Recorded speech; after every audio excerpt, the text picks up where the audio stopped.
स्वयंपाक ते करते आणि की भाकरी बनवणं इतकं सोपं नाही. आपण म्हणतो मम्मी तुला किती वेळच्यानं सांगितलं, एवढाच वेळ लागला तुला भाकरी बनवायला, पण मला आजच कळाले की भाकरी बनवायला इतका वेळ लागतो आणि चटके इतके बसतात, डोळ्याचे इतर बटन झालेत माझ्या.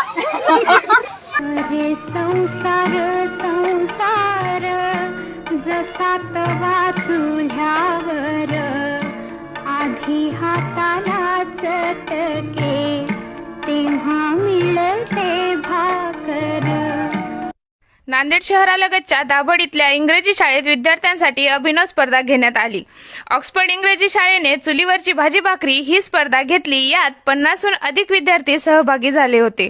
यावेळी विद्यार्थ्यांनी भाकरीसह बेसन, भरीत, पालेभाज्या आणि ठेचा असे पदार्थ तयार केले. विद्यार्थ्यांना शिक्षणासोबतच स्वयंपाकाची कला अवगत व्हावी या उद्देशाने ही स्पर्धा घेतल्याचे शाळेने सांगितले. मुलींसोबतच मुलांनी देखील या स्पर्धेत भाग घेऊन भाजी भाकरी बनवल्या. यातील उत्कृष्ट